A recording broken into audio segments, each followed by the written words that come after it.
In a November 2020 interview with CBS News, Alvin Bragg, then a Democratic candidate for Manhattan District Attorney, said that among the staggering number of cases swirling around then-President Donald Trump, a matter involving Trump's former fixer Michael Cohen stood out.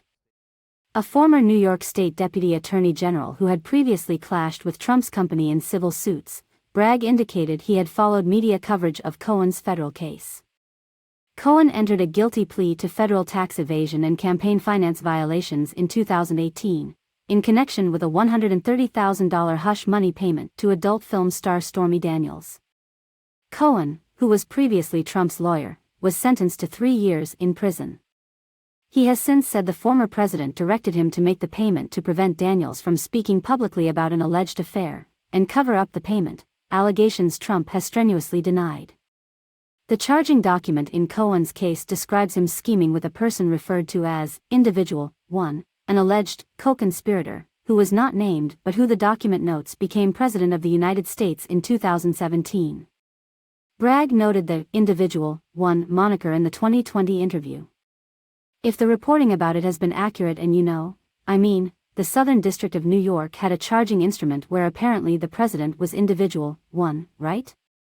Bragg said, later adding, a co-conspirator of someone who pled guilty and, has said that the president was his co-conspirator. It's a case, Bragg noted, that federal prosecutors chose not to pursue against Trump. Among the candidates for DA, Bragg was perhaps the most battle-tested against Trump and his company.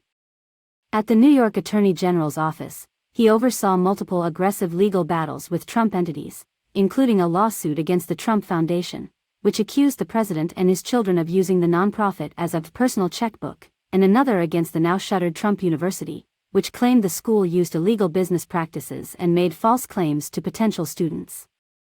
Bragg was elected as Manhattan District Attorney in November 2021, inheriting the office's Trump investigation from his predecessor, Cyrus Vance Jr. Early in his term, the investigation was thrown into question when the two prosecutors leading the probe resigned.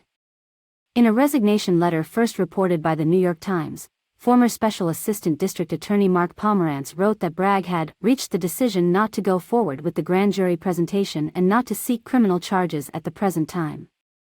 The investigation has been suspended indefinitely, Pomerantz wrote. But Bragg's office insisted the probe remained active.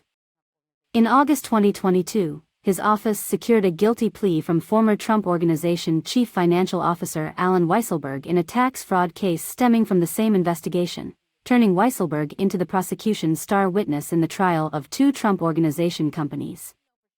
The 2 companies were found guilty on December 6 of 17 criminal counts related to tax fraud and other crimes. Cohen has described wiring the money in October 2016 through a newly created limited liability company. Cohen and Daniels have claimed she and Trump agreed to a non-disclosure agreement using the aliases David Dennison and Peggy Peterson. In recent days, Trump has repeatedly decried the case and criticized Bragg on his social media platform, calling it a politically motivated witch hunt. Trump has called for protests if he is charged.